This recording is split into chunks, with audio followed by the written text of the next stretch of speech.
दूसरी समस्या जो चल रही है, जिसमें पंजाब में बहुत बड़ी समस्या है, पंजाब की जमीनों पे भी वक्फ बोर्ड कब्जा कर रहा है। जब मैं वक्फ एक्ट के ऊपर रिसर्च कर रहा था तो पता चला ऐसा कानून पूरी दुनिया में कहीं नहीं है।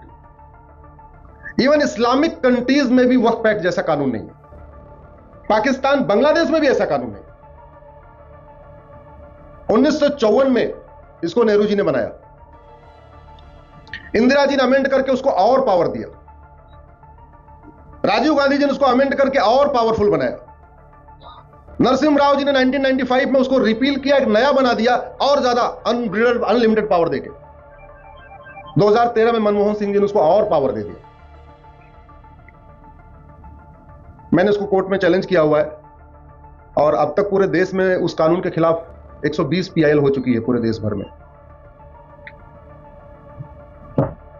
इतना उसको पावर दे दिया है कि अपना ये माधव विद्या निकेतन को अगर वक्फ बोर्ड कह दे कि ये माधव विद्या निकेतन वक्फ की प्रॉपर्टी है, यहां बाबर का घोड़ा घास खाने आता था, उसको इतना ही कहना है, एक कोई बताना है कि भाई यहां बाबर का घोड़ा आता था, औरंगजेब का गधा आता था, जो भी जिसका जो आता था। आपको उससे लड़ने में कम से कम 50 साल लग जाएगा अगर वो लड़ाना चाहे तो। और उससे लड़ने में आप मतलब क्या गजब कर दिया कि आप वक्फ बोर्ड की नोटिस को अमृतसर की कोर्ट में चैलेंज भी नहीं कर सकते हैं।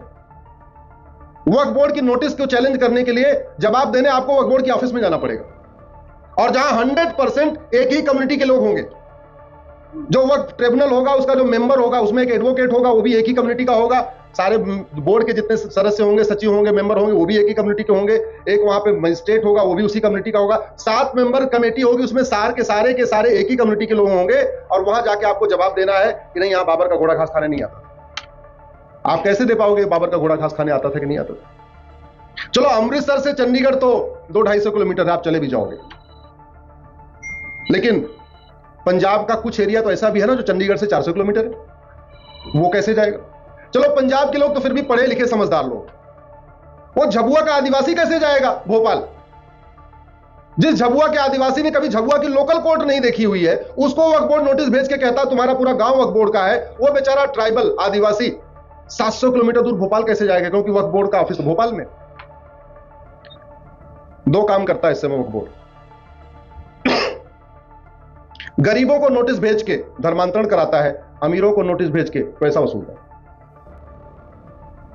गरीबों को नोटिस भेजेगा, झबुआ के ट्राइबल को नोटिस भेजेगा, वो ट्राइबल पूछेगा जी क्या हुआ, कैसे हुआ? बोले कि काम करो, अगर अपना गांव बचाना, अपनी जमीन बचाना है, कन्वर्ट हो जाओ, बच जाएगा। बड़े बड़े शहरों में जो अमीर हैं, जिनकी पुरानी जमीनें हैं, उनको नोटिस भेजता है, 10-20 लाख रुपए लेके नोटिस वापस ले लेता है। एक तरफ एक्सटॉर्शन कर रहा है, एक तरफ कन्वर्जन कर रहा है। और ये सब इसलिए हो रहा है क्योंकि आम जनता तो छोड़िए, भारत के बुद्धिजीवी भी इस पे शांत है, इसके खिलाफ आवाज नहीं उठा रहे हैं। जिस बड़े स्केल पे आवाज उठानी चाहिए वक्फ बोर्ड के खिलाफ, वो नहीं उठी। नतीजा है आज की डेट में चल रहा है। इसलिए अब बहुत सारे कानूनों में बदलाव की जरूरत है, संविधान में कई सारे प्रावधानों को लागू करने की जरूरत है, और संविधान के कई सारे प्रावधानों में बदलाव की भी जरूरत है।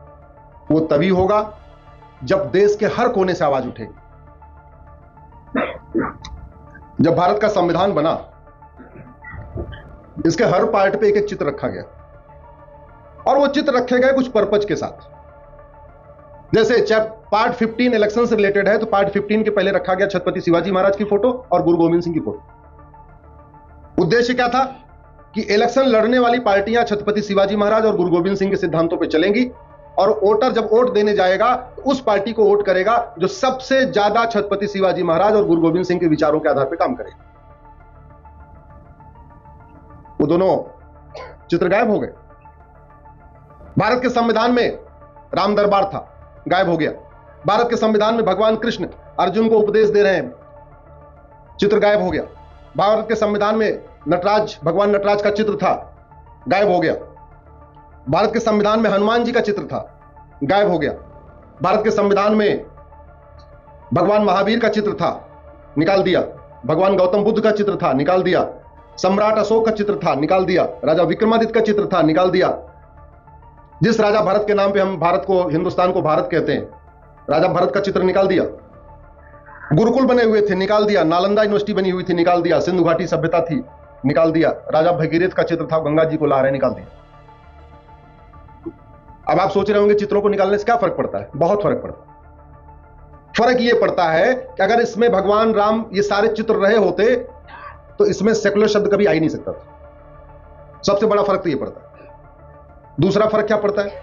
अगर भगवान राम का दरबार इसमें रहा होता तो रामचरितमानस रामायण को, वाल्मीकि रामायण को सिलेबस और करिकुलम में डालने में कोई विरोध नहीं कर पाता, ना कोई हाईकोर्ट सुप्रीम कोर्ट उसको स्टे कर पाता।